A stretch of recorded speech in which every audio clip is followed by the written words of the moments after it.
अगर आप नए यूट्यूबर हैं या नई कंपनी या एक नया ब्लॉग या एक नया प्रोडक्ट मार्केट में ला रहे हैं या फिर आप मार्केटिंग कंपनी में काम करते हैं, आपने कोई नया स्टार्टअप शुरू किया है, कोई नया बिजनेस शुरू किया है, तो सबसे बड़ी चुनौती यह रहती है कि लोगों का ध्यान कैसे खींचें। बहुत से प्रोडक्ट मार्केट में नाकाम हो जाते हैं क्योंकि उन पर कोई ध्यान नहीं देता।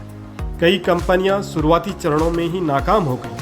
आप यूट्यूबर हैं तो आपके लिए यह और भी ज़रूरी है कि ऐसा क्यों होता है कि कुछ लोग नाकाम हो जाते हैं। आज प्रतिस्पर्धा बहुत है और सोशल मीडिया ने लोगों का ध्यान भटका दिया है। आज नई जानकारी को या नई चीज़ को मार्केट में लाना बहुत आसान हो गया है, लेकिन उसे बेचना उतना ही मुश्किल। तो ऐसे समय में आप अगर नया बिजनेस या कोई नई कंपनी शुरू करने के बारे में सोच रहे हैं तो आपको ग्राहकों का ध्यान चाहिए होता है, इन्वेस्टर्स का ध्यान चाहिए होता है, तथा साथ ही अपने साथ काम करने के लिए बेहतर लोगों का भी ध्यान चाहिए। इस तरह के हालात में दूसरों से बेहतर होने से आपको लोगों का ध्यान नहीं मिलने वाला। खुद को बेहतर साबित करने के लिए आपको खुद को लोगों को दिखाना होगा और लोग आपको तब देखेंगे जब वे आप पर ध्यान देंगे। बाजार में बहुत से काबिल लोग हैं जो बिना काम के घूम रहे हैं। बहुत से सिंगर्स हैं जिनके गाने कोई नहीं सुनता।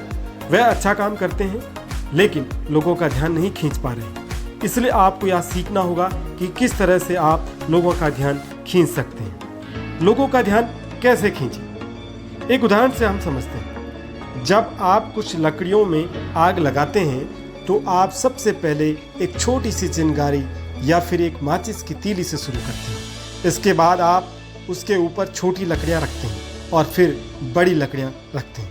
लोगों का ध्यान खींचने का काम भी आपको कुछ इसी तरह से करना होगा। पहला स्टेप है कुछ भी करके ध्यान खींचना होगा। दूसरा स्टेप है इसके बाद कुछ ऐसा करना होगा कि लोग आपके ऊपर थोड़ी देर के लिए ध्यान दें। उनके इंटरेस्ट को देखकर बात करनी होगी। तीसरी महत्वपूर्ण बात, तीसरे स्टेप में लंबे समय तक ध्यान खींचने के लिए लोगों की रुचि, शौक, रुचि का प्रोडक्ट, कंटेंट, व्यवहार, समय, जीवन शैली को देखते हुए काम करना होगा और लगातार उस पर काम करके उनका विश्वास जीतना होगा। कहने का मतलब है कि अपने ग्राहकों को वह दिखाइए जो वो देखना चाहते हैं। उनके रहन सहन के तरीके, उनके सोचने के तरीकों का पता लगाना होगा।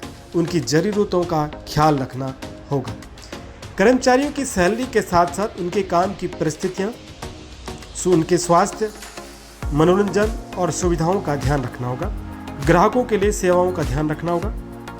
शीघ्र, गुणवत्तायुक्त, रीचेबल और अफोर्डेबल सेवाएं, यानी उनकी संतुष्टि को जो बढ़ाने वाली चीज़ें हैं उन पर काम करना होगा। सेवाएं कम कीमत पर गुणवत्तायुक्त तरीके से कम समय में उनकी पहुंच तक उपलब्ध हो। क्रेडिबिलिटी पर फोकस रखना होगा, जो आज के समय सबसे महत्वपूर्ण बात है। आज के वीडियो में जो महत्वपूर्ण बातें आपको बताएगी उनमें से कुछ महत्वपूर्ण बातें बेन पर की पुस्तक कैप्टोलॉजी से ली गई थी। ताकि दोस्तों चैनल पर नए हैं तो सब्सक्राइब करना न भूलें। नमस्कार।